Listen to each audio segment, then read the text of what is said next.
মানুষ তার জীবনকে নিরাপদে রাখতে চায়, তাই সে সবসময় নিরাপত্তা খোঁজে।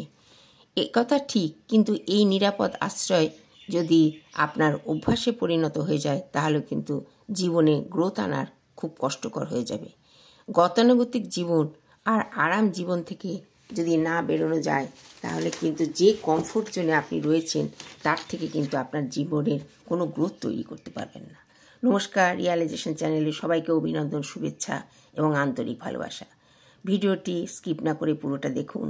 ভালো লাগলে সাবস্ক্রাইব, লাইক, শেয়ার, কমেন্ট করবেন আর হাইপও করে দেবেন। কমফোর্ট জোন থেকে কিভাবে বেরিয়ে নিজের জীবনকে তৈরি করতে হবে। খাচ্ছ, দাচ্ছ, পড়াশোনা করছো, গল্প করছো, গান শুনছো, আর সব কিছু করে একসময় আবার সেই বাবা মায়ের আশ্রয়ে এসে ঢুকে পড়ছো। এইটাই হচ্ছে কমফোর্ট জোন। বৃষ্টি যখন ধরুন রাস্তায় বৃষ্টি হলো, তখন দৌড়ে কি করি আমরা? নিজের বৃষ্টি থেকে বাঁচাবার জন্য যে কোনো একটা বাড়ি বা কোনো একটা জায়গাকে আশ্রয় নিই, কমফোর্ট জোন। হঠাৎ ঝড় উঠলো, কোথাও গিয়ে তাড়াতাড়ি আশ্রয় নিলাম, এটা কমফোর্ট জোন। কমফোর্ট জোন মানে হচ্ছে নিজেকে রক্ষা করা, নিজের স্বস্তি জীবন। স্বস্তি জীবনটা আমরা এই কমফোর্ট জোনের মধ্যে যে থাকি আর স্বস্তি জীবন বা নিরাপদ আশ্রয়ের মধ্যে থেকে বা যাক বাবা আমি তো ভালো আছি, এই যে একটা ধ্যান ধারণা ভাবনা, এর থেকে না বেরোলে কখনোই কিন্তু জীবনের গ্রোথ তৈরি করা যায় না। ছোট্ট একটা ঘটনা, ঠিক সেই রকম একটা ঘটনার কথা আজকে এই ভিডিওতে তুলে ধরব। একটা মেধাবী ছাত্র, পড়াশোনায় খুব ভালো, লেখাপড়া করেছে, বড় হয়েছে, কিন্তু তার ভেতরে একটা আত্মনির্ভরতা তৈরি হয়নি।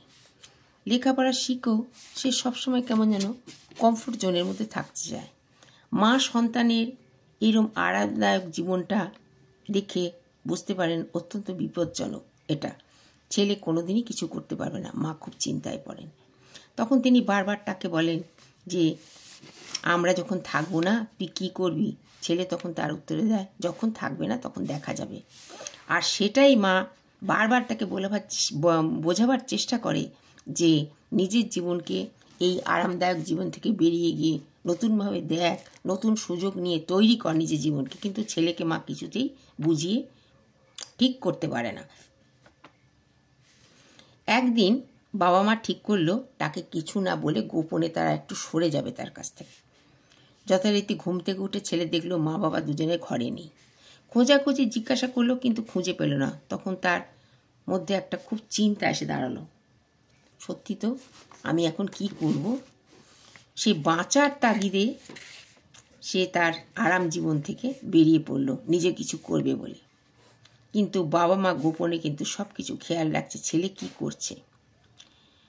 ঘরে পয়সা করি কিচ্ছু রাখেনি, সামান্য কিছু খাবার দাবার ছিল, কয়েকদিন খেয়েছে। তারপরে তার মেধাবী এবং তার যে সুন্দর লেখাপড়া শিখেছিল তাই দিয়ে 2-4টে স্টুডেন্ট সে জোগাড় করলো। এইভাবে পড়াতে পড়াতে একদিন সে একটা এত ভালো মাপের শিক্ষক তৈরি হলো এবং অনেক ছেলে মেয়ে তখন তার কাছে পড়াশোনা শিখতে আসলো এবং তাদের নিয়ে সে বিশাল একটা কোচিং সেন্টার খুললো। এইটাই হলো কমফোর্ট জোন থেকে নিজেকে বেরিয়ে এসে গ্রোথ তৈরি করা।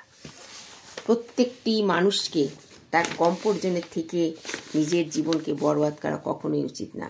আরামদায়ক জীবন ছেড়ে ওঠা উচিত এবং নিজের গ্রোথ তৈরি করা উচিত। কমফোর্ট জোন গ্রোথের অন্তরায় সৃষ্টি করে। বাইরে বেরিয়ে একটু দেখলে বোঝা যাবে যে কত সুযোগ আমাদের জন্য অপেক্ষা করছে। কমফোর্ট জোন থেকে সেই আরামে থেকে সে কথা কখনোই বুঝতে পারা যাবে না। তাই সব সময় উচিত কি হতে পারে সেটা আজই ভাবুন আর গ্রোথ তৈরি করুন কমফোর্ট জোন থেকে বেরিয়ে। মনের ভাবনা, বিচার, সুবিচার থেকে সবচেয়ে বেশি একটা জিনিস মনে রাখতে হবে যে আমাদের এই জীবনকে যদি আমরা আরামদায়কভাবে কাটাই তাহলে কিন্তু একদিন প্রচণ্ড কষ্ট আমাদের জন্য অপেক্ষা করছে। তাই স্বস্তি নেবেন, আরাম নেবেন, নিরাপত্তা নেবেন, নিরাপদ থাকবেন, কিন্তু নিজের ওপর নির্ভরশীল হয়ে কমফোর্ট জোন থেকে বেরিয়ে গিয়ে নিজেকে তৈরি করে নিজের গ্রোথটাকে ঠিক করে নেবেন। তাহলে জানবেন আপনি খুব ভালোভাবে নিজের জীবন কাটাতে পারবেন। আগামী দিনে আপনার এই নিরাপদ আশ্রয়টা চলে গেলেও আপনার ভাবনা করতে হবে না যে আমি সব কিছু হারিয়ে ফেলেছি। ধন্যবাদ, ভালো থাকবে।